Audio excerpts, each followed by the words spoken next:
abençoa tudo que vai ser dito agora. Nós pedimos e oramos em nome de Jesus. Amém. Meus amados, vou falar um pouquinho aqui, antes de começar a trabalhar a obra do Jonathan Haidt, vou falar um pouco da minha relação com esse autor. Um tempo atrás eu comecei a me debruçar um pouco sobre o assunto da ética, da moral, e cheguei no livro dele. Ele tem um livro chamado A Mente Moralista, que é um livro muito bom, inclusive é um livro que tem a ver com essa questão das discussões envolvendo a questão política, né? E ele vai mostrar que existe um lado ético, né, nessas discussões políticas, e é fantástico, assim. Gostei muito da obra dele, eu passei a admirá-lo.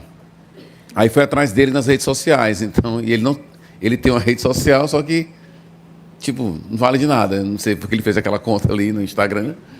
Não vale absolutamente de nada.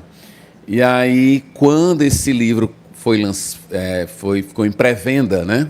Na Amazon, eu já estava lá dentro, já estava querendo ler. Esse livro deve ter umas 500 páginas, não lembro agora, mas não deu 3 dias para eu ler esse livro. Porque, inclusive, eu lembro que o meu filho tinha feito uma cirurgia de apêndice, lembra? Apêndice, ele teve uma crise de apêndice, aí, emergência, tal, aí eu tive que ficar com ele no hospital, e eu levei o livro para o hospital, e eu fiquei lá, lendo o livro direto, e com ele e tudo, e foi um período que eu não conseguia parar de ler, né, devido às informações. É importante dizer uma coisa aqui, o Jonathan Haidt não é cristão, na verdade ele é ateu, tá? E até o espectro político dele também não me agrada.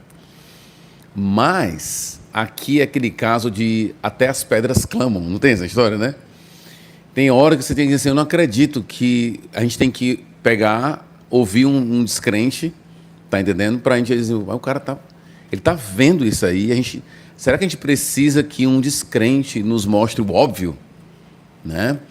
E o trabalho dele, basicamente, é lidando com essa questão das telas, tá?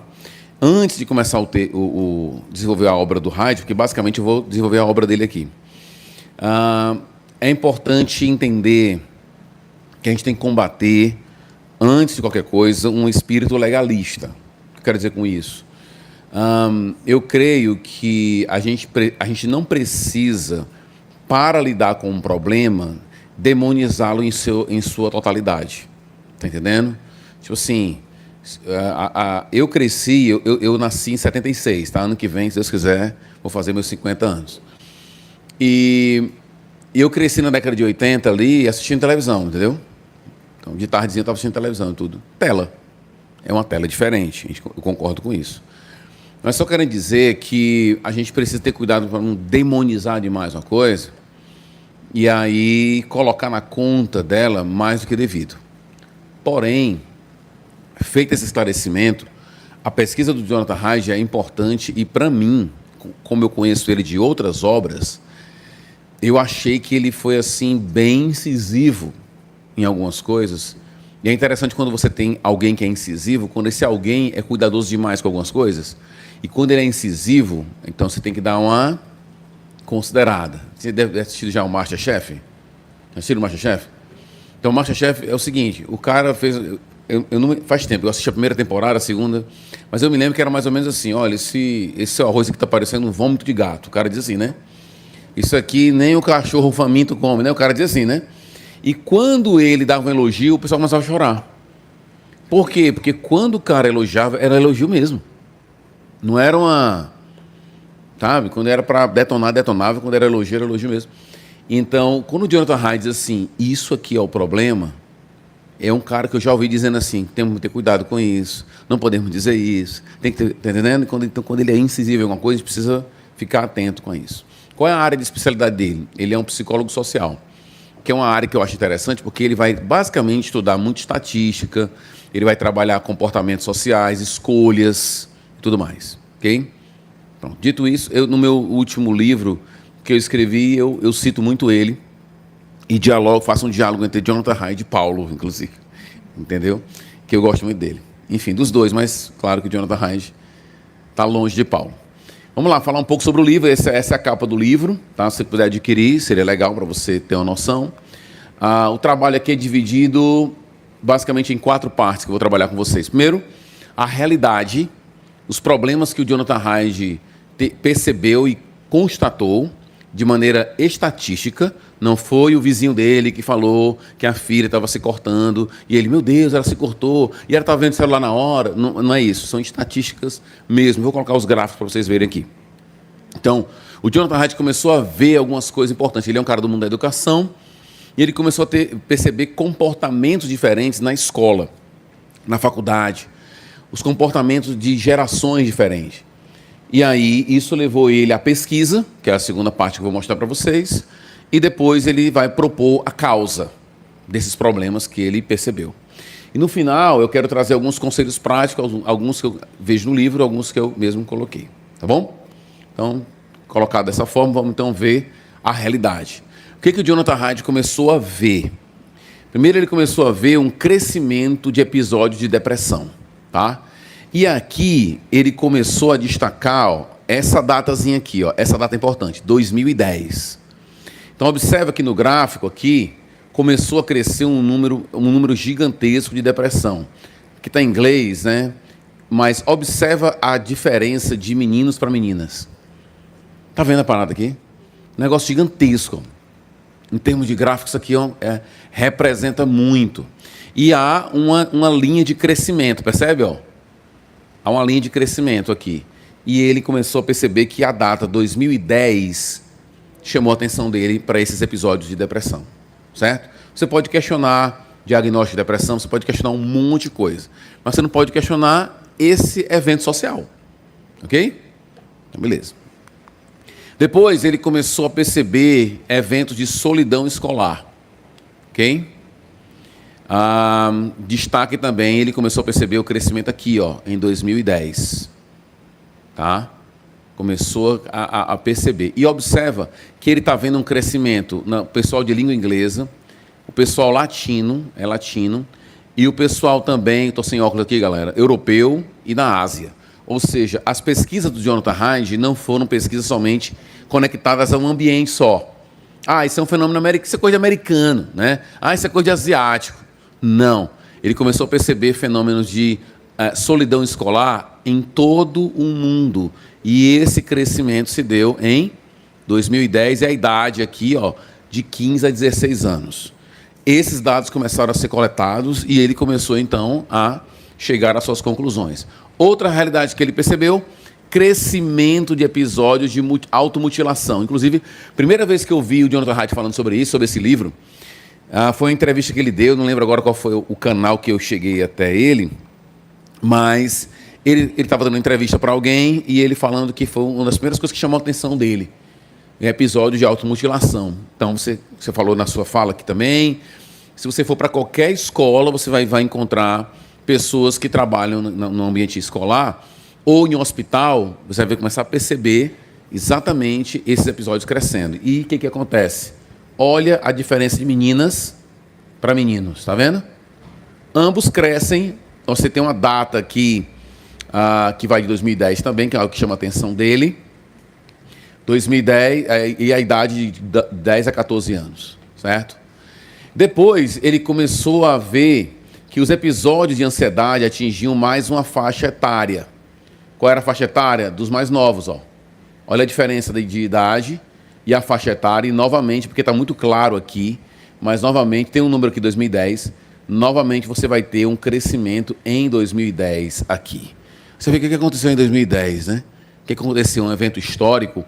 Porque você pode perceber um negócio, você pode concluir assim, peraí, foi uma guerra que estourou?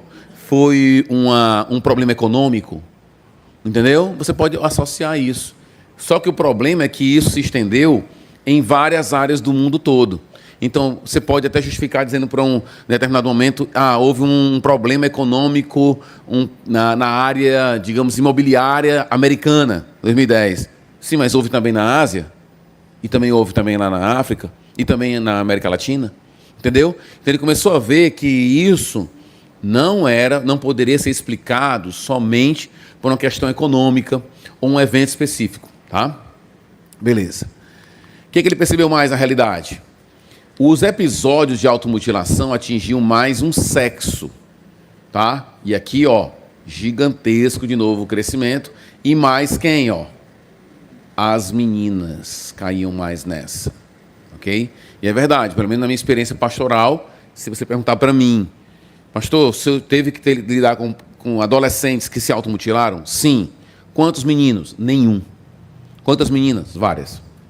Entendeu? É impressionante que aquilo que ele viu em vários lugares, você consegue ver, tem uma representatividade disso na sua igreja, na sua família, claramente. Isso deve alertar a gente para alguma coisa, seja qual for, mas deve chamar a gente a atenção.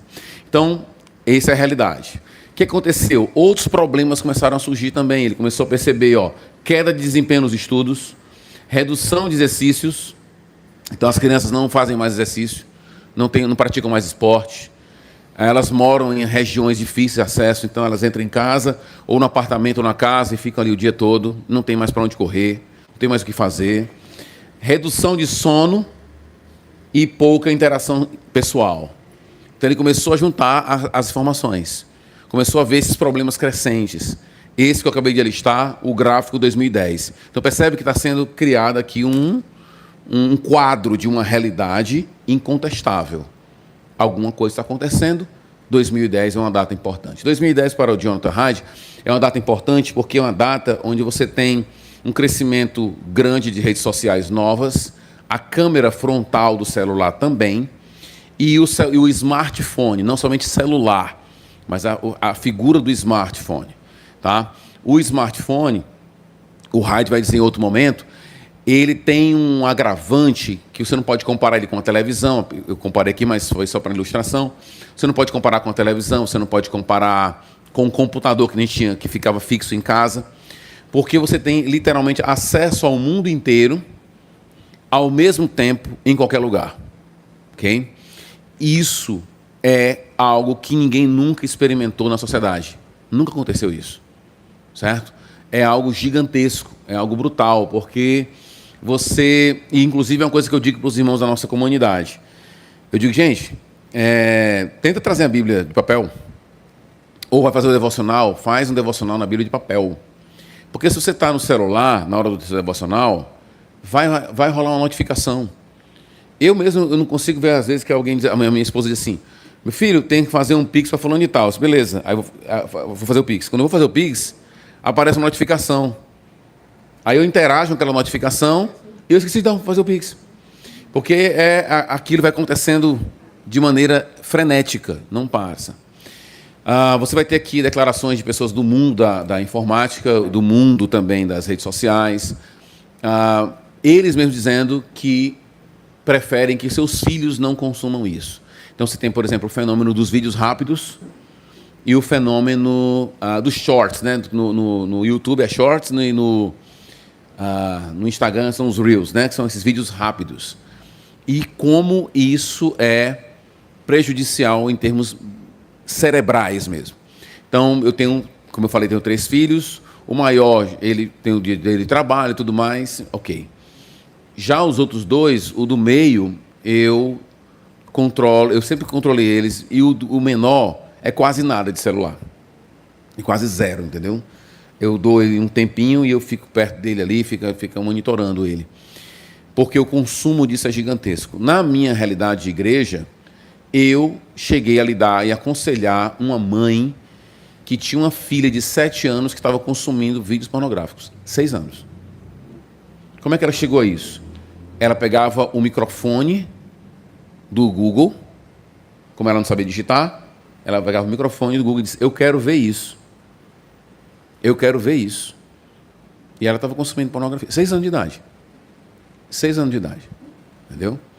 E você começa a perceber a gravidade da coisa. Você começa a ver esses dados e ver que esses dados não são dados alienígenas, assim, estranhos. Porque você começa a ver, peraí, isso aqui é a minha realidade também. Isso aqui está na minha igreja, isso aqui está na escola, isso aqui está em todo lugar, cara. Então isso não é estranho. Por isso que quando você vai lendo o livro, você vai dizendo assim, é isso. É por isso. Você vai começando a se identificar com a pesquisa dele. Então você tem uma queda de desempenho de estudos. É gigantesco. Hoje a galera, por exemplo, capacidade de leitura, capacidade de concentração é muito menor, certo? as pessoas não conseguem. Foi até eu acho que ele coloca no livro isso, não lembro agora, porque eu já li várias coisas sobre isso, eu não sei onde eu tirei, mas eu acho que foi do livro dele. Um teste que ele fala ele fala essa expressão, ele usa a expressão que eu acho que é presença sugadora, alguma coisa assim. O celular como um tipo de presença que suga você. Então, vou dar um exemplo de pesquisas que foram feitas. Alguém vai escrever um texto, aí você pede para ela escrever um texto e ela está com o celular dela na mesa. Ela escreve um texto. Depois você pede para a pessoa colocar o celular, uma outra pessoa fazer um mesmo texto com o celular na bolsa. Né? E outra vez você pede para a pessoa deixar o celular na entrada e ela entrar para a sala para fazer o texto sem o celular. São 3 produtos diferentes. Entendeu? Porque existe a presença sugadora do celular. Você está lendo aqui, ele dá uma notificação. Aí e tem a próprio comportamento vicioso mesmo, está aqui o tempo todo. Certo? E isso gera isso aqui, ó. Tá? Redução do sono, é claro, né? Exposto constantemente à tela e interação pessoal pouquíssima. Inclusive nos States, em algumas escolas. E aqui eu acho que foi a única pauta que a direita e a esquerda ficaram juntas. Foi a única pauta que eu vi a direita e a esquerda ficar juntas. Tira o celular da escola. Todos eles ficaram juntos nisso aí. Entendeu? Então deve ter uma coisa muito séria, porque para esse pessoal se culpa. Não é não? Você pegar essa galera e concordar isso. Você concorda com isso? Concorda. E você também? Também. Mas com resistência, né? Também, né? E todos eles. Nos Estados Unidos, ele fala das pesquisas de retirada do celular e a interação no intervalo da escola, sem o celular, e a interação de lugares que o celular ainda reinava. Interação social, quase nada. Você tem fenômenos, aqui eu vou dar exemplos da minha vida real, de pessoas que eu falo e coisas que eu vejo. Você tem que estar na casa de alguém aqui, aí chega, sei lá, o cara para fazer uma entrega, né? O cara vai entregar um produto da Amazon, assim, um cara do correio vai entregar alguma coisa. Aí o pai fala assim, filho, pega ali o negócio ali com um cara ali. O menino não sabe fazer não, isso não. Ele não sabe falar assim, boa tarde, é uma entrega? Ele não sabe fazer isso. Entendeu? Ele fica, pega lá, ó. Como assim? Você vai lá e pega o pacote, fala com o cara lá. Coisa simples. Os meninos não sabem fazer mais nada, ele não sabe fazer um pedido, ele não sabe fazer algo, né, prático, entendeu? Isso é uma realidade, tá? Redução de exercícios, fica claro. Hoje em dia, os meninos, eles nem sabem correr. É sério isso, entendeu? Não sabe correr. E ele não sabe fazer uma atividade física, ele não tem noção. Eu vou falar um pouquinho disso no final. Queda, ele não sabe levar uma queda, se ele cai, ele já, sabe? Aí o pessoal gritando, é uma coisa louca. Parece que o mundo se acabou, o menino só levou uma topada. E você tem isso aqui, essa inabilidade com coisas práticas e tudo mais, né? Meus filhos agora eles têm as ondas, né? Todos os filhos têm aquelas ondas, né? Quando eu digo ondas, agora o momento é isso, né? E agora os meus 2 filhos mais novos, a onda deles é pescaria. Aí tome vídeo, né? Aí ele vai ver, pai, eu queria ver um vídeo aqui, né? Tu quer ver vídeo de quê? Disse, não, vou ver vídeo de pescaria. Disse, tá bom, veja aí. Aí conseguimos sair para pescar, acho que foi semana passada, sair para pescar com eles. É dia das crianças, né? Dia 12, eu falei, o meu presente vai ser um dia de pescaria. Vai ser dia 11. Aí levaram as varas, porque ele já tinha, né, a gente comprou as varas para eles e tudo. E aí teve uma hora que o molinete, aquele negócio embolou como é que chama? A linha. Gente, foi um negócio. Aí eu só falei assim, gente, ó, uma coisa é no YouTube, outra coisa é aqui. Mas foi legal, porque eles ficaram no sol. A gente levou uma surra de formiga em algum momento. Mas a gente conseguiu pescar vários peixes lá e tudo. Era um lago particular de um amigo da gente, que ele tem lá, eles podem pescar, fica à vontade. Mas essa atividade física, esse mundo físico tem sido cada vez menor. E isso, de alguma forma, afeta a questão cognitiva mesmo. Você precisa, então, ter esse lado mais de exercício físico e tudo mais. Meu filho mais velho, ele fazia... Eu estou querendo agora botar os outros mais novos, mas sempre meus filhos que coloquei, o meu mais velho sempre teve contato com arte marcial. Entendeu? Sempre a gente teve essa ideia de arte marcial, principalmente para menino. Para mim é muito importante. Então, lá em casa, se eu chegar agora na minha casa Eu chegar assim, dizer assim, vocês querem brincar de quê? Luta.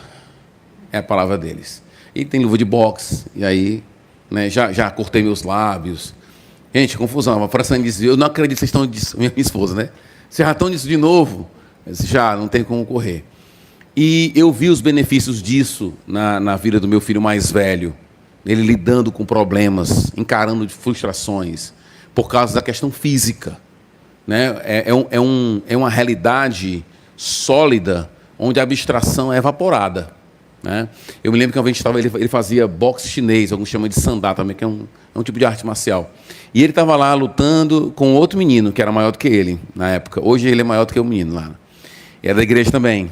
E aí ele levou uma pancada lá, aí caiu no chão chorando. Aí ninguém fez nada, né? Eu fiquei na minha aqui, ó. Né? Fingi que fiquei só na minha aqui, todo mundo lá. Aí o professor foi lá, vamos lá, Natan, respira, então, vai dar tudo certo. Ok, beleza.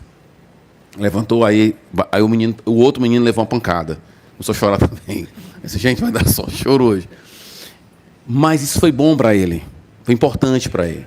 Há pouco tempo, ele está com 22 anos, mas há pouco tempo, eu conversando com ele, ele falou assim, pai, tem um negócio a contar para o senhor. Naquele dia que eu estava brigando na escola, eu vi, viu?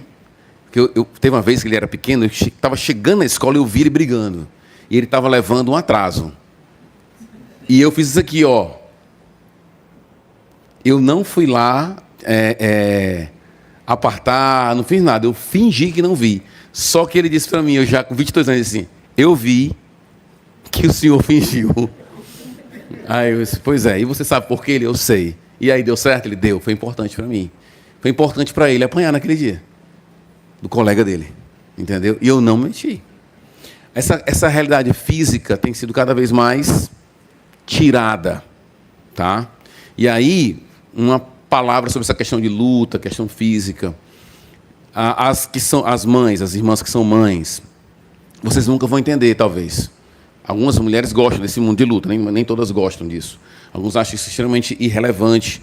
Mas entendam uma coisa, a masculinidade, ela precisa ser construída com alguns elementos importantes. Isso é importante para os meninos. Então, eu nunca cobro da minha mulher que ela compreenda todas as coisas do mundo masculino, como eu também não compreendo algumas coisas do mundo feminino. Por exemplo, eu nunca compreendi salto alto. Entendeu? Você botar uma coisa assim, bem fininha, ficar empendurado naquele negócio, e andar com muita dificuldade. Olha assim, ela está sofrendo. Você olha assim, essa semana eu estava no shopping com a minha esposa, a mulher subiu na minha frente naquela escada rolante. Quando ela subiu, cara, eu acho que aquele sapato tinha, será um palmo de... E eu olhei, a Francine fez assim para mim, ó, gigantesco. Eu não entendo aquilo ali, entendeu? É beleza, é estético, mas há um sacrifício rolando ali. A coluna está morrendo, né? Mas está lá, em cima da parada.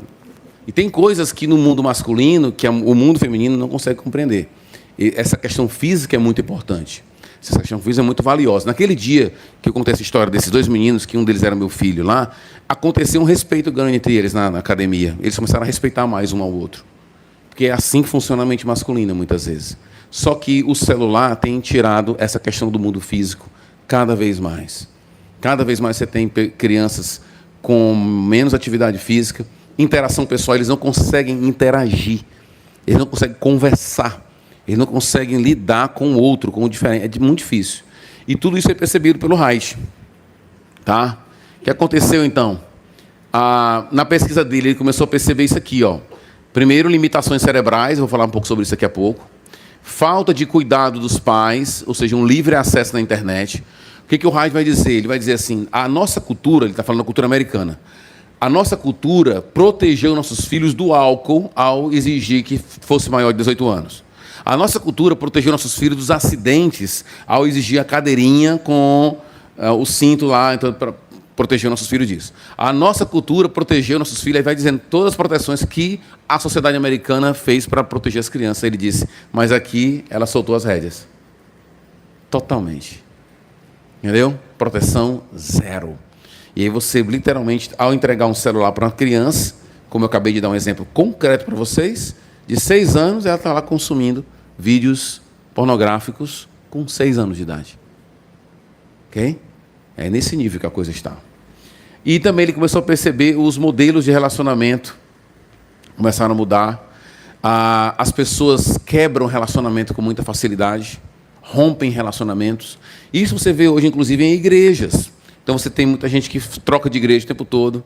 E aí, qual é a igreja do mês? Mais ou menos isso, né? Qual é a igreja do mês? Essa semana agora eu estou mais pentecostal, né? Semana que vem eu vou ficar um pouquinho mais presbiteriano. E aí eu vou entre fogo e gelo, eu vou tentando me equilibrar. Modelo de relacionamento e a infância sem brincadeiras. Olha que interessante, no livro dele, ele coloca uma foto de um parque de diversão do Texas da década de 80. Eu não tenho coragem de andar naquele negócio. Eu olhei aqui, mesmo a foto é um negócio muito alto. E ele começa a mostrar que os parques, cada vez mais, têm trabalhado a ideia das crianças se machucarem cada vez menos, né? E é interessante, ele vai dizer que tem um grupo de projetistas de parques de diversão na Inglaterra que eles já estão começando a projetar parques em que a criança vai cair mesmo. Entendeu? Ela vai se machucar, mas não tanto assim. Mas eles não estão evitando, em alguns projetos, que ela se machuque.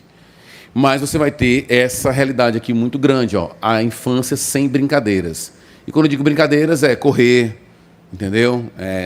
Ter algum nível de machucado. Ele, inclusive, vai mostrar que não existe mais... vamos lá, faça um teste. Qual foi a última vez que você viu uma criança com o braço quebrado? A sua braço quebrado? A sua quebra demais os braços? Quebrou o braço. Os meus eles deslocavam isso aqui, né? Essa articulaçãozinha aqui, né? O Natan, eu andava com ele aqui, ele mexia aqui, pluc, saía. Aí, na primeira vez que fui para o médico, não, isso aqui é simples, ele pegou, pum, botou no lugar. Aí, as outras 4 vezes que deslocou, eu mesmo dei uma de médico fora. Tempo de virar para o outro lado, né? Tá? Mas observa, na minha infância, era muito comum na escola, todo mundo, em algum momento, que ia quebrar um pé, torcer um tornozelo, e, inclusive, tinha o ritual de escrever no gesso, aquela coisa toda. Tinha gente que fazia, tinha um amigo meu que fez um desenho uma vez, do próprio osso, né? Entendeu? A mão dele assim. Então, todo mundo teve isso. Ele vai dizer que o número de entradas de criança com acidentes que são resultados de brincadeira diminuíram drasticamente nos Estados Unidos. Isso quer dizer o quê? As crianças estão brincando menos, porque elas estão se machucando menos. Porque quem brinca se machuca. Entendeu? Faz parte. A minha mãe, eu acho que eu falei em algum momento na pregação que eu falei que minha mãe mora comigo, eu falei? Falei. Minha mãe mora comigo. Aí às vezes está lá o Calebão, que tem 8 anos. Como um menino de 8 anos, ele não entra num lugar andando, né? Ele pula, ele vai fazer alguma coisa diferenciada, né? E aí a minha mãe diz assim, o Caleb, você vai se machucar. O Caleb, aí eu falei assim, mamãe, deixa eu tentar entender. A senhora está querendo que o Caleb fique como? Sentado, sem fazer nada? É claro que ele vai cair. Ele vai cair. Não se preocupe. Ele vai cair. Ele vai se machucar. Faz parte da vida. A vida é assim. Mas aí ela diz assim, eu não falo mais nada. 2 minutos depois, né? Eu não falo mais nada. Né? Mas está lá. E eu digo, filha, mãe, não tem como fazer isso. O Caleb está muito assim, o Caleb está fazendo assim. Mas isso são coisas dele. Ele vai participar. Inclusive tem foto dele com o braço também, todo mazelado. Então, ele começou a perceber isso aqui, na pesquisa dele. Falta de brincadeira, limitações cerebrais. Vamos falar um pouquinho mais sobre isso. Sobre limitações cerebrais, olha que importante que ele colocou. Embora as partes do cérebro que busquem recompensa se consolidem depressa, o córtex pré-frontal, indispensável para o autocontrole, a recompensa diferida e a resistência à tentação não opera em sua capacidade total até 20 e poucos anos.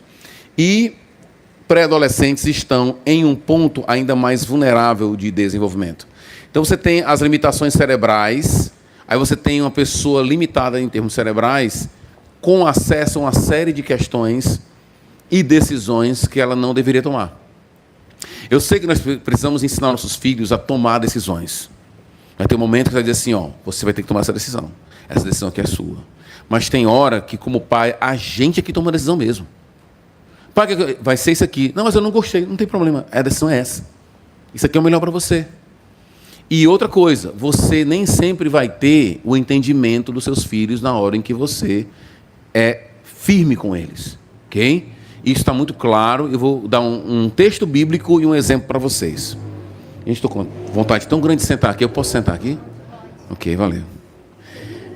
Eu acho que vocês vão se arrepender, porque eu vou me sentir à vontade, né? Vamos lá. Texto bíblico, Hebreus capítulo 12. Em Hebreus 12, o autor vai dizer assim, que nossos pais nos disciplinavam. E ele vai dizer que nós não compreendíamos aquilo imediatamente. E ele vai dizer, a mesma coisa acontece com o nosso Deus. Aquela comunidade que recebeu aquela carta era uma comunidade que estava cansada de sofrer. E o que o autor está dizendo, em certo sentido, é que nem sempre nós vamos conseguir compreender os atos disciplinares de Deus. Assim como também nós não compreendemos os atos disciplinares dos nossos pais. Ok? Agora eu vou contar uma história para reforçar a tese e aplicar para as crianças. Uma vez na nossa igreja tem uma senhora demais, uma pessoa muito amada, missionária, doação para a obra, uma pessoa muito amada na nossa igreja. Tipo assim, aquela pessoa que se você falar mal, você desconfia de quem fala mal. Tem aquela pessoa assim, alguém chega a falar mal de alguém, você, essa pessoa não presta. Está falando mal de fulano, entendeu?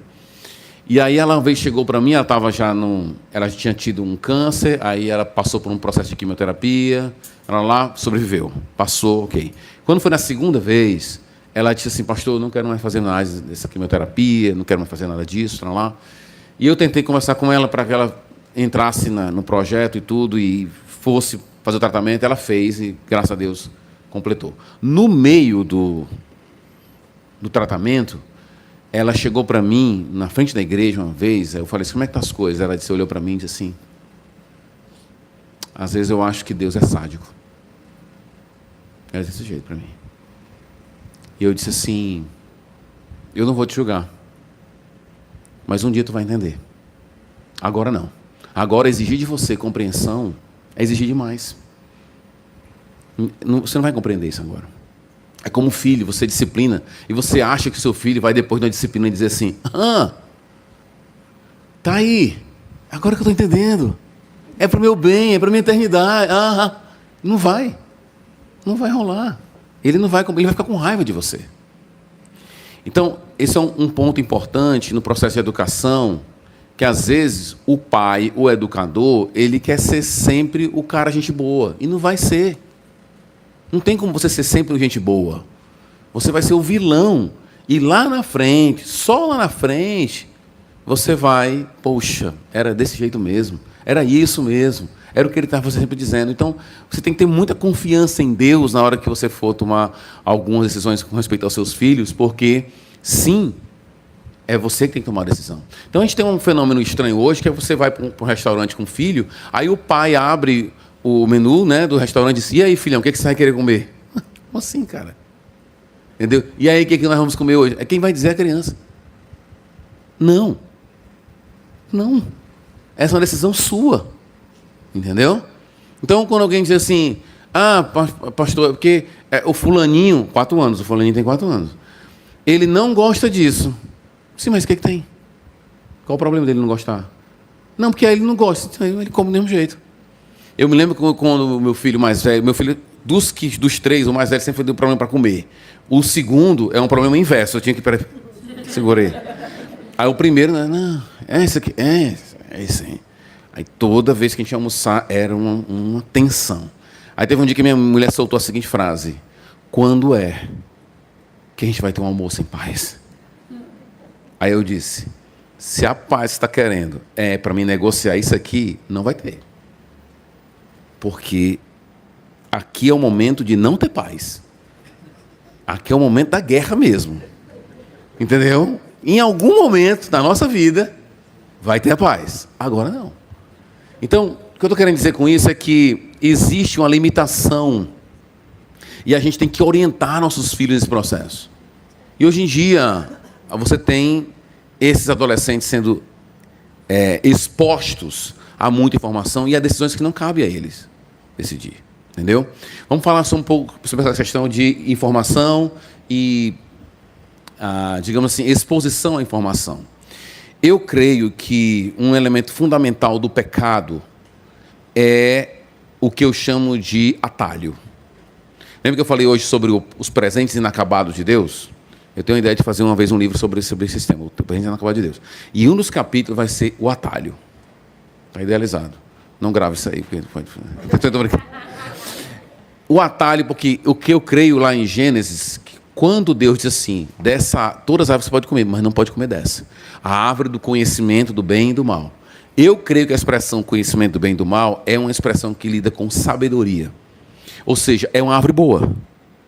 Então, se eu entendo que aquela árvore é boa, e quando eu estudo o Antigo Oriente Próximo, eu entendo que há sempre uma relação entre vida e sabedoria, pessoas perdem a vida para ter sabedoria, ou perdem sabedoria para ter vida. Essa é uma temática muito comum. Eu creio que esse é o ponto lá. E o casal perdeu a vida para adquirir sabedoria antes do tempo. Entendeu? Então, o que eu creio é que está acontecendo ali um atalho. É uma questão de você ter informações antes do devido. Certo? Então, meu filho de 8 anos, tudo dele agora é, eu sou criança ainda, eu sou pré-adolescente, senão você é criança. Aí ele fica nessa. O que ele está querendo? Ele quer atalhos, ele quer algo antes do tempo. O que acontece é que as crianças hoje estão sendo expostas a coisas antes do tempo. Entendeu? E isso é terrível para suas mentes. Como meu filho menor tem menor percepção de algumas coisas, quando ele diz, mas pai, qual o problema do celular? Ele derrete seu cérebro. Digo logo assim. É uma linguagem que ele vai entender, né? Se ele ficar grande, vai dizer, eu estou entendendo o que o papai está dizendo. É uma metáfora. Ok. Não estou mentindo. Mas faz mal porque você tem um excesso de informação. Gente, o celular faz mal para adulto. Entendeu? Para adulto. Então você tem o título do livro é A Geração Ansiosa, né? Mas isso também toca em adultos. Certo? Alguém já ouviu falar de um estudioso chamado René Girard, um francês, que ele entendia que a tese do René Girard é que nós desejamos pelo desejo do outro. Todo desejo é mediado. Alguém deu o exemplo do carrinho, foi você que deu o exemplo do carrinho, que alguém está com um carrinho, aí controle remoto, o outro está com um carrinho quebrado, você deu esse exemplo? Pronto. O René Girard diz o seguinte, por que o menino quis o carrinho quebrado? Porque o carrinho quebrado estava com o outro. Eu não desejo o carrinho quebrado, eu desejo o que o outro deseja. O René Girard diz que todo desejo é mediado. Não é algo que brota do meu coração, não é autônomo do meu coração. É o mundo ao meu redor que diz assim, você vai ter que desejar isso aqui agora. Agora imagina você passando na internet, no Instagram direto, e o mundo inteiro dizendo assim, deseje isso, deseje isso, deseje isso, deseje isso, o tempo todo. Aí você termina e diz, 10 coisas que eu desejava, eu tenho 8 só. Aliás, eu não tenho 8, tenho 1 ou 2. Isso na mente de uma criança, isso na mente de um adulto. Entendeu? É pesado o negócio. As limitações cerebrais e a intenção nas redes sociais. Aqui é uma frase, uma declaração muito importante. A legenda da imagem de ressonância de um cérebro da equipe do Facebook. Aqui a legenda, tem uma imagem de ressonância, tá? E aqui é a legenda que foi feita pela galera do Facebook na época. Na época, o Facebook ainda era, né, uma coisa mais... Alguém usa o Facebook aqui? Se detecta muito a sua idade, né? Usar Facebook. É igual quando eu dou meu e-mail. Qual é o seu e-mail? Eu digo meu e-mail o meu é Hotmail, galera aí, pastorzão. 50 anos nos coros aí, né? Então aqui, legenda da imagem. Percebe? Então, entenda o que eu estou dizendo. Isso aqui que está embaixo é o que foi colocado numa ressonância cerebral. Olha o que eles dizem, O cérebro adolescente é cerca de 80% maduro. Os 20% restantes representam o córtex pré-frontal. Nessa época, os adolescentes dependem amplamente do lobo temporal, onde as emoções, a memória e o aprendizado e o sistema de recompensa reinam supremos. Então, só um instantinho que eu voltei aqui, peraí. O que ele está dizendo? Eles usam essa informação aqui, para dizer como é que eles deveriam agir no seu formato do Facebook. Ou seja, os caras não estão fazendo nada de graça. Eles estão ancorados em estudos cerebrais para dizer assim, como é que a gente pode fazer com que essa pessoa fique mais tempo olhando para a tela? Certo? Então, por exemplo, você deve saber disso. Quando você está no WhatsApp, quando a gente começou a usar o WhatsApp, você mandava mensagem, ok. Hoje em dia, se a pessoa está respondendo, já rola 3 pontinhos. Não é assim? E começa a dar um desenhozinho sombreado do microfone, ele está fazendo áudio. Aquilo ali é o quê? É uma forma de dizer assim, não desliga não, fica que vai ruim alguma coisa aí, entendeu? Todos esses recursos, like, dislike, tudo isso, São recursos que eles utilizam para fazer o quê? Fazer com que você mantenha-se sempre diante da tela. Sabe para que serve a tela inicial, a câmera frontal? A câmera frontal, que geralmente você vê que a qualidade é menor da câmera frontal.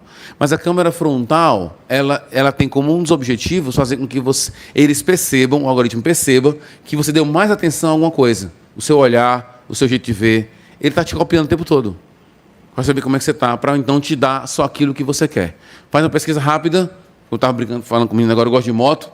Se eu sentar no meu Instagram, estou falando moto aqui, moto. Aí o que aconteceu? O celular está ouvindo, daqui a pouco, tudo que eu falar. Tudo que eu falo. Não precisa nem fazer pesquisa mais, basta falar perto do celular.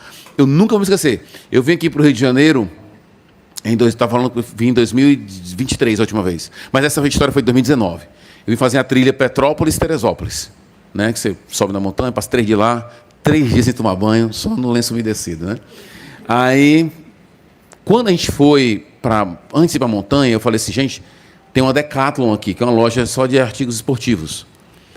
Olha o ponto.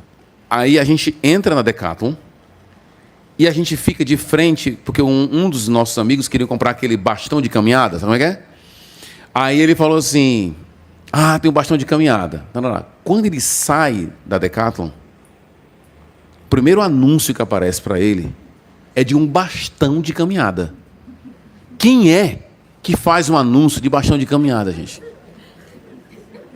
Entendeu? Aí ele olhou assim, pastor Romulo, não acredito. Olha aqui, era um anúncio de bastão de caminhada. Você recebeu um anúncio de bastão de caminhada? Porque você nunca pesquisou, você nunca foi na loja. Ele sabia que ele estava na Decathlon, e o anúncio era da Decathlon. Você está entendendo? Tá tudo aí trabalhando. O que eu estou querendo dizer com tudo isso aqui, é que eles sabem de tudo isso. Eles trabalham para isso. Qual foi a base, inclusive, a argumentação do Hyde é interessante, ele vai dizer assim, qual foi a base para essa campanha antitabagista muito forte nos Estados Unidos? Que eu me lembro quando eu acompanhava a Fórmula 1, os carros tinham que tirar todos os patrocinadores para poder correr nos Estados Unidos, né? Que basicamente era Marlboro, só uma câmera, uma marca de cigarro. John Play Special, né? O pessoal que é pré-histórico sabe o que eu estou falando. E qual foi a argumentação? Os caras, na hora de produzir o cigarro, eles estavam produzindo algo com a intenção de gerar dependência. E o que é isso aqui? E o que é isso aqui? Eles estão produzindo algo que nós vamos fazer, usar todos os mecanismos que nós tivermos, conhecimento do cérebro humano, o que a gente puder para segurar essa galera diante da tela. Ok? Continuando aqui. Relacionamento do mundo virtual. Então, é um relacionamento descorporificado. Ninguém relaciona-se mais. Há pouco tempo morreu um adolescente, se matou porque ele teve uma crise de relacionamento com a IA. Vocês viram isso? Né? E tem um relacionamento amoroso com a IA e depois tirou a própria vida. Descorporificado. Um relacionamento assíncrono. O que é isso? Você não se relaciona no mesmo tempo que aquela pessoa. Você manda uma mensagem no WhatsApp agora, a pessoa pode responder ano que vem, daqui a um ano, daqui a 2 dias. É assíncrono, não é no mesmo momento, não é tete a tete, não é rosto no rosto. Por exemplo, eu na minha igreja, eu não faço parte do grupo WhatsApp da minha igreja. Você tem ideia? Pastor, você viu no grupo? Não. Eu não tenho paciência para isso. Então nós temos um grupo de liderança na minha igreja. Eu não faço parte do grupo de liderança da minha igreja. Eu sou pastor da igreja. Sabe por quê? Porque tem coisas que quando eu vejo... A minha esposa está no grupo. Aí ela disse, Romulo, estão perguntando isso aqui. Eu digo assim, na reunião, quando a gente estiver face a face, a gente fala sobre isso aí. Eu não quero ficar, sabe, ouvindo 10 mil áudios. Aí o outro vai... Gente, isso é uma coisa sem fim. Isso é uma coisa sem fim. Entendeu? Eu tenho grupos que eu criei. E se o cara entra num outro assunto no grupo, eu tiro... Eu boto aquela figurinha do cartão amarelo, assim... Se for outro... Cara, outro comentário desse aqui está fora. Aqui é só para falar disso. Ponto final. Então tem um grupo lá, um grupo de moto, é promoção de moto, é um preço legal. Por exemplo, eu gosto muito com a galera do moto, e assim, pista com óleo na BR e tal, tá com óleo na pista, fica ligado, esse tipo de coisa. Ok, tá dentro do grupo lá. Mas você vai ter esse relacionamento assíncrono que é sem fim. Sem fim. Entendeu? Então você se vê discutindo um assunto que em 2 minutos você resolveria face a face. 2 minutos. Aí tá lá uma liderança de igreja discutindo, pode ser questão de escola também, não sei como é que funciona aqui, mas tá lá um monte de discussão. Quando, gente, vai o seguinte, amanhã a gente fala sobre isso. Pronto. A gente qual foi o problema? Isso aqui, pronto. Aí você economiza muito tempo. Aqui é um desgaste gigantesco. Comunicação de um para muitos. Então você tem hoje o fenômeno dos corajosos de internet. Esse pessoal quer tudo, né? Na internet é um negócio mais doido. Quando você chega perto assim do cara e fala assim, você falou isso? Né? Não fala nada. Eu me lembro de um jovem da nossa igreja, hoje ele já foi expulso da nossa comunidade. E um dia desse ele passou em frente à minha casa, eu nem reconheci ele, vou contar a história que é interessante. Esse cara começou a falar, foi falar para alguém, num grupo, que a nossa igreja, foi fazer uma crítica à nossa liderança. Aí eu falei assim, fulano, vem cá, tu está dizendo aqui no grupo aqui tal, que a nossa liderança está errando nisso, onde é que a gente está errando? Eu queria saber. Fica, né? Começa a falhar, né? Eu disse, não, fale. Fale agora na minha frente aqui. Eu quero ouvir você falando na minha cara aqui. E se você é homem para falar nesse negócio aqui, eu vou falar aqui na minha cara. Não falou. Aí foi expulso da comunidade, não por isso. 7 anos, né? Eu estava lavando a minha moto lá no meu quintal lá, que meu quintal não tem muro, é só grade, assim. Aí passa um cara de moto, aí faz assim para mim, de capacete. Quem é esse cara? Não sei nem quem é esse cara. Aí eu, por educação, ele está sabendo quem é, você não tem a mínima ideia. Tu está de capacete, eu estou sem óculos, então está tudo zerado. Aí ele tirou, aí disse, eu posso falar com o senhor? Aí ele foi lá, entrou no meu escritório, a gente conversou, ele orou, pediu perdão. Mas tem esse fenômeno aqui, ó. Comunicação de um para muitos. Sem custo de entrada e saída. Os relacionamentos agora é assim, ó. Você entra num grupo e você sai do grupo, ou você é expulso do grupo, rapidamente acabou no final. Entendeu? É tudo muito rápido. Então, as relações são muito frágeis. Não tem nada sólido ali. Agora imagina alguém que cresce nesse modelo de relacionamento. Entendeu? Como é que fica a coisa? Então, eu particularmente acho estranho algumas coisas, talvez pela minha idade, e por ter essa idade, isso me dá um certo privilégio de estar olhando uma geração em uma outra perspectiva, como também me dá alguns problemas. Mas, às vezes, quando eu vejo pessoas se desabafando, por exemplo, no Instagram, eu acho que ele é tão constrangedor. Eu olho assim, ela está falando isso, ele está falando isso aqui para todo mundo ouvir? Não tem amigos? Não tem oração? Sabe? Está se desabafando na internet, um negócio assim, que eu acho assim, estranhíssimo.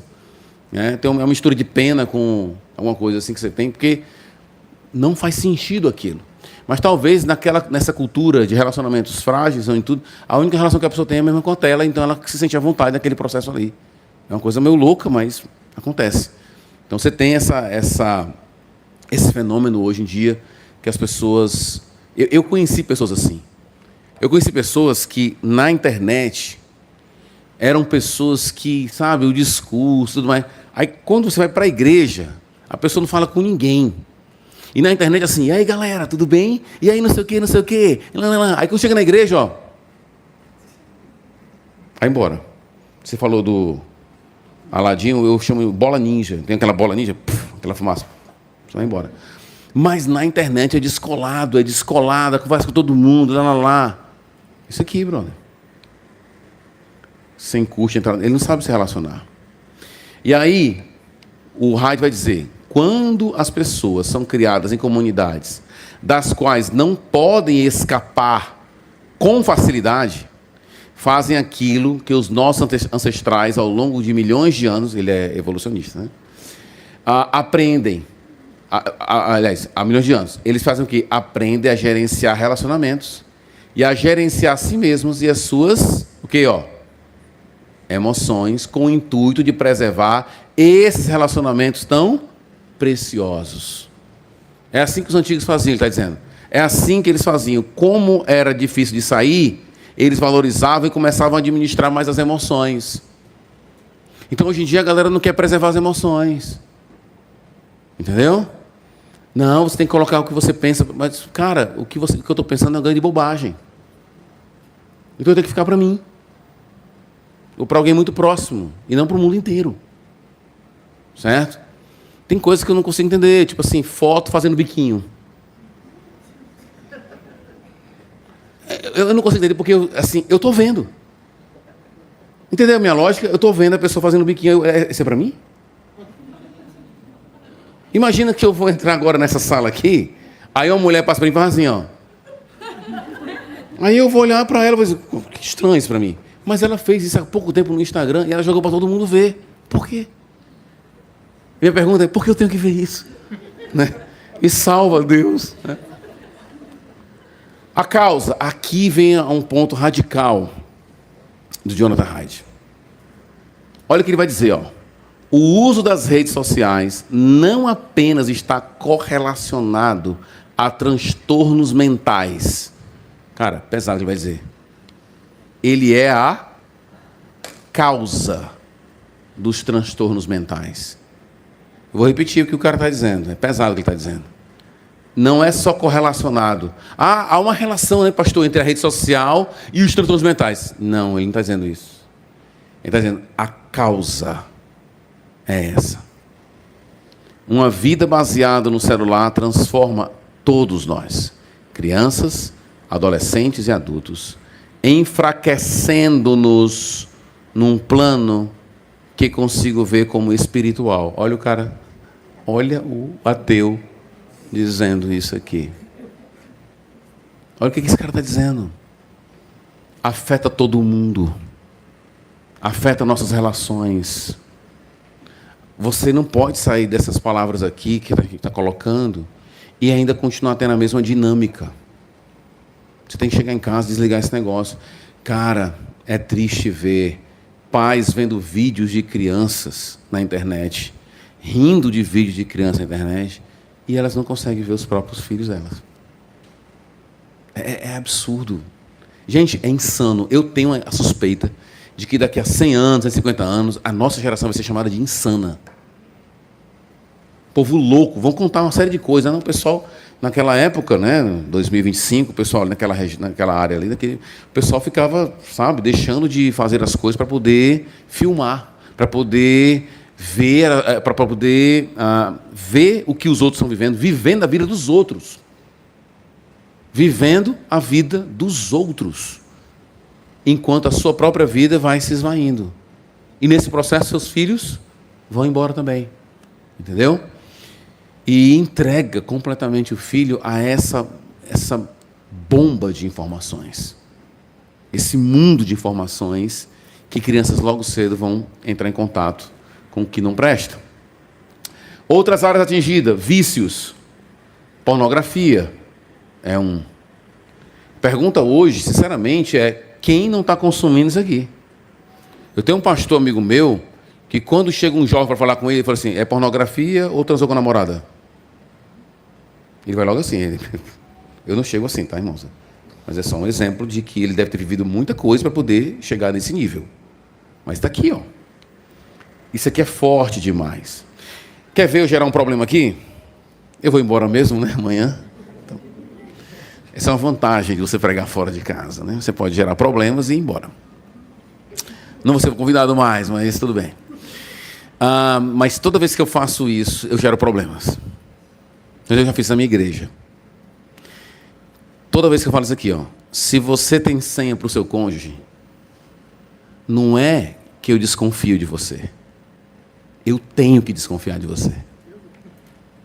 Está entendendo? Não é só assim, o senhor está desconfiado? Não estou desconfiado. Eu tenho que desconfiar. Eu preciso desconfiar de você. Entendeu? Não existe isso. Então, eu estava conversando agora com o Vinícius ali sobre aconselhamento, a gente estava falando sobre aconselhamento. Gente, ó, não tem ninguém forte nesse mundo para aguentar esse tipo de coisa. Não tem. Então, por exemplo, quando eu vou aconselhar mulheres na minha igreja, que minha mulher não está comigo, o aconselhamento na minha casa. E no meu escritório que tem uma porta de vidro que dá direto para a minha esposa. Entendeu? A minha tela de computador é virada para a sala da minha casa, com a porta de vidro do meu escritório. Entendeu? Eu nunca estou numa sala sozinho com um computador ou com um celular. Certo? Por quê? Porque eu sou pecador. Certo? É por isso. Então, por que eu vou fazer isso com meu filho? Ah, privacidade. Não existe isso. Ponto final. Entendeu? Às vezes eu não consigo nem usar o banheiro da minha casa. Eu tenho quase 50 anos. Entendendo? Eu estou lá no banheiro, meu filho. Ei, pai. Ei, cara. Eu só quero tomar banho. Entendeu? Então, eu vejo um cara com 13 anos e diz assim, mas eu tenho que ter minha vida privada. Que conversa é essa? Que história de vida? Privacidade? Mano, é privacidade me dá esse negócio aqui? Não existe isso. Não acontece isso. Eu não tenho privacidade com a minha esposa, no sentido de que ela vai pegar meu celular no que ela quiser. Não apaga nada, não faz... É isso. Então agora vem esses discursos que a galera pega. Ai, pastor, mas ele tem que ter privacidade. Quem disse isso?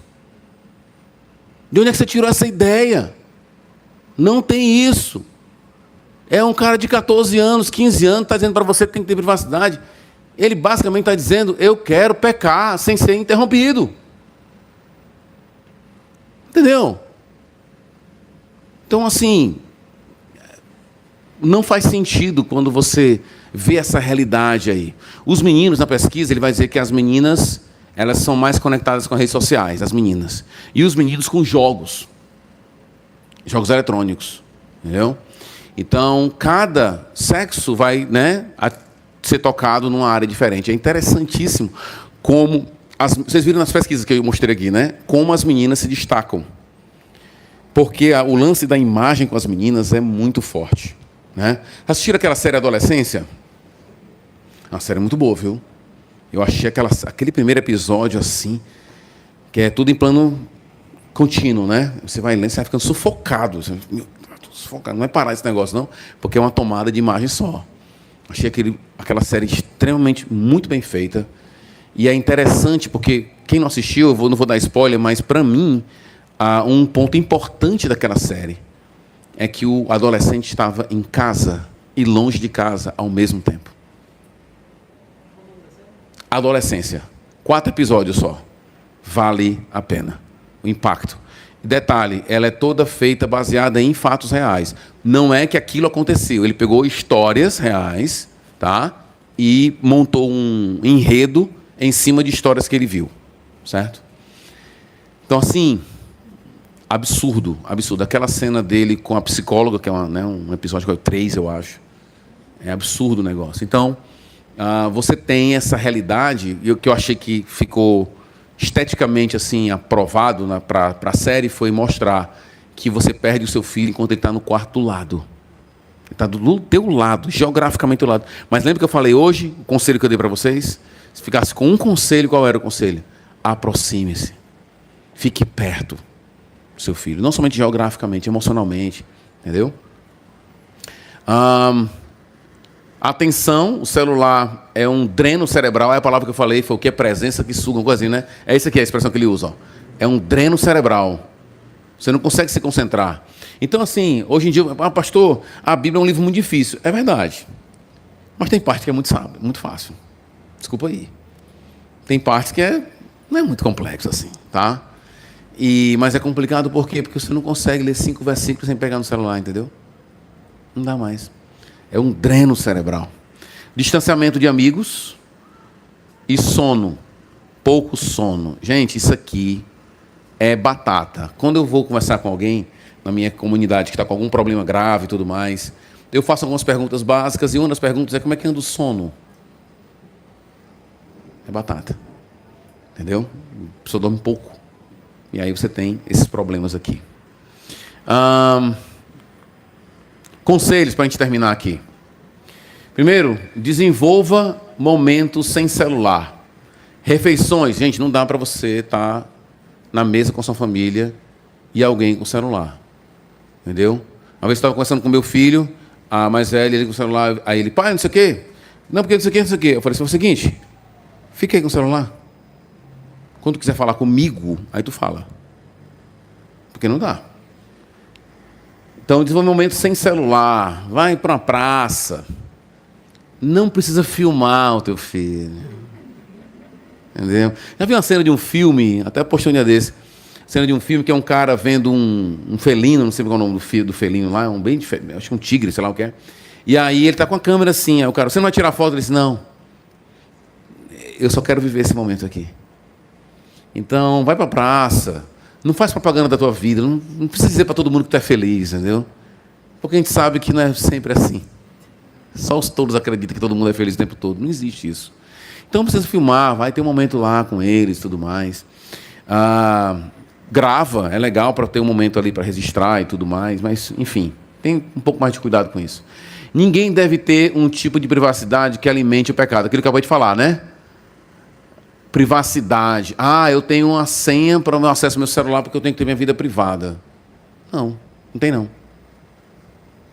Não tem nem para você, para o seu cônjuge, nem você para o seu filho, nem o seu filho para você. Por quê? O que você está fazendo que seu filho não pode ver? Qual é a conversa que você está tendo que seu filho não pode ouvir? Entendeu? Pode ter alguma conversa assim? Pode. Som? Não, beleza, aqui. Não está vivo aqui o negócio aqui. Eu tenho um problema com o microfone. Você geralmente não tem um problema comigo, né? Estabeleça limites de tempo ou tire completamente, dependendo da idade. O Jonathan Hyde vai dizer o seguinte, para ele, até 13 anos, 0 celular.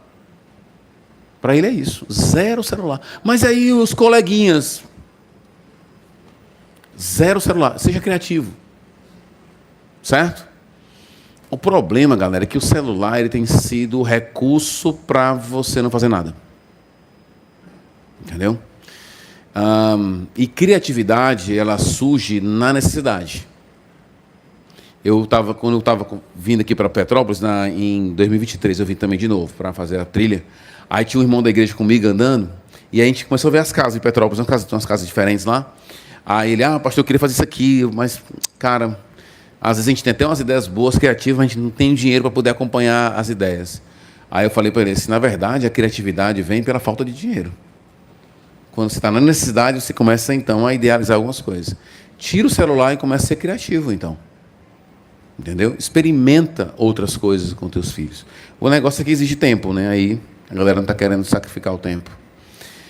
Deixe seu filho brincar, se machucar, acampar, viver, entendeu? Deixe ele cair, deixe ele, sabe? Fazer. Gente, uma vez na nossa igreja tinha hoje ele está com 19 anos. Mas ele tinha assim uns 8, 9 anos, o menino não sabia correr, sabe? Tem menino que corre todo assim, ó. Entendeu? Aí eu percebi que os outros meninos estavam assim, escanteando. Entendeu? Aí eu vi a mãe, aí ele, naquele jeitão dele, todo, levou uma queda assim, tinha umas pedras assim. E eu disse assim, não, irmã, deixa que eu cuido dele aqui. Eu falei para ela, não, pode deixar que eu cuido dele aqui. Aí eu levantei ele, isso aí tudo. Aí quando ele me viu, ele queria chorar. Quando a mãe dele vinha, quando ele me viu, ele parou de chorar, deu aquela engolida, zona, né? Aí ele aqui, eu disse, então, tudo bem contigo aí? Tudo beleza? Vamos lá, vamos limpar aqui. Aí chamei os meninos assim, vocês não vão escorar ele não, viu? Ele vai brincar de pega-pega com vocês aqui, entendeu? Vai ficar certo? Aqui usa pega-pega também, a palavra? Ok. Você vai brincar de pega-pega com vocês aqui e não vão escorar. Eu chamei meu filho, que era um pouquinho mais velho do que ele, e eu falei assim, você não deixa ninguém fazer isso com ele, não. Deixa ele cair, tudo bem, deixa ele participar, para ele poder vivenciar aquilo. Agora imagina se toda a queda daquele menino, a mãe dele já ia tirar ele dali e já ia tirar ele da brincadeira. Entendeu? Porque até lá na minha terra a gente usa a expressão bichinho. Aqui usa essa expressão? Não, né? Lá a gente usa bichinho. O bichinho. Aqui é o quê? Palavrinha assim de coitado do menino. É assim que usa aqui? Tadinho, né? Lá é bichinho. Você diz, olha o bichinho.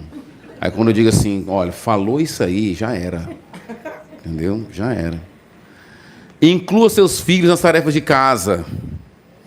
Seu filho não está num restaurante, ele tem que tirar o prato da mesa. Básico. Entendeu? Ele não pode sair e achar assim que está tudo pronto para ele. Ei, bro, peraí. Isso aqui não é restaurante não, cara. Entendeu? Entendeu? Na minha casa seria o restaurante Monteiros. Você está no Monteiros, não.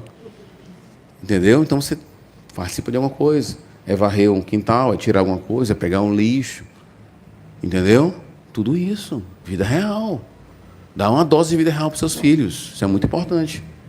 E em uma palavra de ânimo, né? A diminuição tem gerado bons resultados. Então, isso você pode ver na prática. Quando você tira, por exemplo, quando eu li esse livro, o meu filho mais novo ainda usava celular mais do que usa hoje. Hoje ele usa, mas é pouco. Ele passou meses sem usar celular. Às vezes eu dou ele para um pouquinho, direciono ele para um vídeos educativos e tudo mais. Mas, assim que eu comecei a ler esse livro, eu falei assim, você vai ter direito a 1 hora de celular por dia. Aí ele chega lá e diz, Alexa, 1 hora, né? Aí ele fica lá usando o celular 1 hora. Pronto. Agora eu estou tirando cada vez mais. Mas o primeiro efeito no meu filho foi ver ele cantando. Meu filho sempre gostou de cantar. Meu filho pequeno. Sempre gostou de louvar, ele ficava louvando. Tem vídeo dele pequenininho na igreja, pulando. Ele tinha um cabelão assim, todo caracoladinho, assim, ficava pulando. Ele sempre cantava, ele acordava cantando, ele cantava muito. Eu disse, você cantou, parou. Aí quando eu tirei o celular dele, diminuí bastante o celular dele, eu comecei a ver ele cantando. Aí eu olhei para a Franciane, para minha esposa, Aí ela, como é que pode? A gente começou a ver diferenças positivas nele. Esse é só um exemplo, mas o livro vai dar outros exemplos positivos disso. Então, o que eu quero dizer com tudo isso, meus queridos, é um perigo real. É algo que não está acontecendo somente aqui, ou nos Estados Unidos, ou na Ásia, ou ou na Europa. Está acontecendo no mundo todo. E um psicólogo social como Hayek, que é muito cuidadoso, muito cauteloso, dizer que as redes sociais são a causa de muitos transtornos mentais, ele não diz isso de graça. Né? O livro não foi best-seller da Time de graça, porque ele é alguém respeitado, e como eu disse em algum momento aqui na minha fala, até os espectros políticos entendem isso hoje. Não dá. O colégio do meu filho, o meu outro colégio do meu filho, tirou de todo mundo. Acabou. E a coisa começa a ganhar digamos assim, contornos mais positivos. Tá? Então, o que eu diria para você é, não seja legalista ao ponto de dizer assim, isso aqui é o caminho do inferno. Né? Eu me lembro que tinha um amigo meu que tinha, na minha época, televisão de 20 polegadas, era televisão grande. A minha televisão, que quando eu casei, era 14 polegadas. Um notebook, né? Um negócio pequenininho. E aí eu me lembro que um missionário chegou na casa desse meu amigo, tinha uma TV, era Sony, era um modelo, quase um quadrado assim, 20 polegadas, ele disse assim, olha, o caminho do inferno aqui é grande. Né? Você não precisa chegar a esse nível, entendeu? Mas você precisa entender que é perigoso, que é extremamente perigoso, e que você tem que usar com certo cuidado tudo isso. Tem vantagens? Tem vantagens. Quando eu fiz a minha trilha aqui em Petrópolis, Teresópolis, quando eu cheguei lá em cima, tinha área. Então eu pude fazer uma chamada de vídeo para minha esposa. Olha que eu estou aqui, galera, tudo. Tem coisas muito boas que ele pode providenciar para você. Então, há pouco tempo eu estava conversando com a minha esposa. Ela, como é que está tudo? Está tudo bem por aí? Está tudo bem? Então, a gente tem esse contato direto, assim, né? Isso é bom, isso tem vantagem. Ninguém está dizendo, né, para você jogar o seu celular, tudo isso. Mas o perigo é muito grande. Tudo na vida que tem peso e tem valor, tem um peso contrário também. Certo? Então, o sexo é uma coisa de Deus, mas pode gerar problema. O dinheiro é uma coisa também que gera problema. Então, tudo aquilo que tem algum poder de positivo, ele também, nós temos essa capacidade, né, de transformar aquilo em algo extremamente negativo. Então, tenham esse cuidado, cuide dos seus filhos. O máximo que você puder tirar, tire. E preencha isso com outras coisas. Pinturas, brincadeiras, momentos em algum lugar. Tente fazer com que ele faça alguma atividade esportiva, tente fazer com que ele viva a luta. Eu digo sempre para os pais lá assim, é bom, o seu filho precisa levar um murro na cara, entendeu? Para ele poder acordar para a vida. Acordar para a vida. Ele precisa que alguém na escola diga, ei, cara, tu é feio. Está dizendo agora, Rafael, né? Por quê? Porque você não vai dizer para o seu filho isso. Filhão, a fila da beleza, tu... Sabe que tinha uma fila da beleza na hora de vir para cá? Você perdeu essa fila, filho, né? Você não vai dizer isso para o seu filho, mas alguém vai ter que dizer para ele assim, cara, tu não tá legal. Entendeu? Então, às vezes uma vez passou um cara na minha rua, todo estranho, um cara esquisitão. Aí eu olhei para meu filho assim, sabe o que é isso aqui, Nathan? Ele o que é? Não tem pai, não tem amigo. Porque se ele tivesse um amigo, ele assim, cara, tu tá ridículo. Entendeu? Então, o seu filho precisa ouvir isso na escola. Ele precisa ser empurrado por outra criança na hora do lanche. Entendeu? Alguém derrubar o lanche dele na escola. Ele precisa aprender a lidar com frustrações, a criar soluções, entendeu? E isso é na vida real. É por isso que a gente fala da importância da escola. A escola tem esse valor social, entendeu? Esse valor de interação com o outro, com o diferente, com vivenciar a rivalidade dentro da escola. Essa coisa que é negativa. E aí eu vou terminar com esse exemplo, que é mais legal, que eu não coloquei aqui. Não sei se eu acho que termina aqui mesmo. Termina aqui.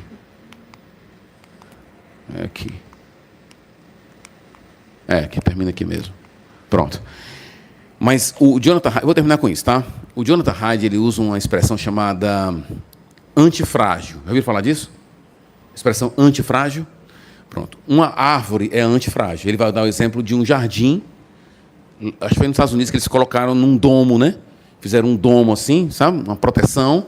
Aí colocaram plantas para poder serem cultivadas com todos os nutrientes. E aí as árvores começaram a crescer, tudo começou a ficar bonito. E com o tempo as árvores começaram a cair. Porque as árvores precisam de vento para poder tentar derrubar e a árvore, no processo, começar a resistir.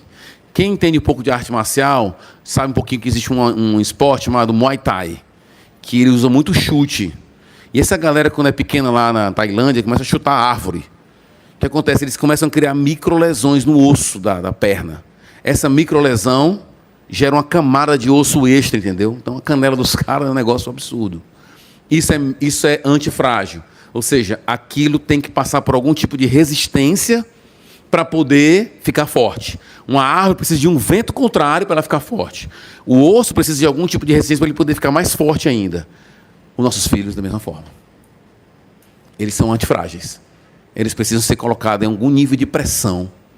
Eles precisam viver algum tipo de frustração. E isso é na vida social. E o celular pode exatamente tirar ele dessa realidade. Ele precisa subir numa escada e no escorregador ele poder cair de alguma forma. Faz parte. É bom? É ruim? Aliás, bom mas é ruim no sentido de experimentar isso.